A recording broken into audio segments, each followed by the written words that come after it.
Assalamu alaikum, associate degree students. Today, as I have mentioned earlier, that we will see some vocabulary words that we can use in some questions. So, first of all, we are watching the vocabulary or the synonyms of horror. First of all, I would like to say that to show horror, we have almost 1, 2, 3, 4, 5, 6, 7 words. We can use these 7 words on some different situations.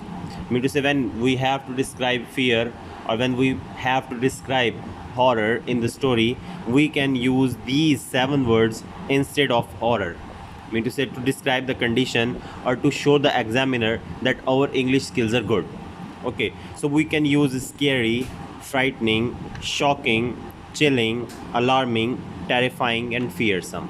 But all have their, mean to say, situational meanings. So the scary, scary is like when there is some jinn or some monster type story. So that is horror and scary. That type of scary. The frightening is like that sometime it is like a weather, like a storm, like very rain, very heavy rain. So we can say that frightening, it is frightening.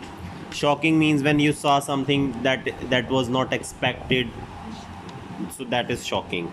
Chilling is also like the when you saw some monster or some jinn or some rule like type of that thing. This is chilling.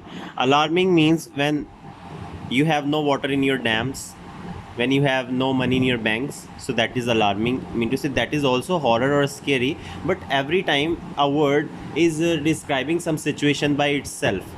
These all these words are describing some situational meanings also. So terrifying means the story, the killer is showing the terrifying means. Terrifying means that when someone wants to kill you, so you are terrified. And fearsome means when you have a lot of fear, so that is fearsome. जब बहुत ज़्यादा खौफ है, that is fearsome. So now these 7 or 8 words you can use in a question where you are using the word horror, or where you are using, or where the examiner is asking you the question about the horror. So the next thing that we are watching in this lecture is that how we can use the word for example. Mean to say, we can use or we can elaborate examples by so many means or by so many words. Mean to say, for example, for instance.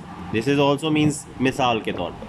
For example, for instance, when we are writing a question in English, we write firstly, secondly, thirdly, fourthly, fifthly. When we write firstly or first time in the story, we saw.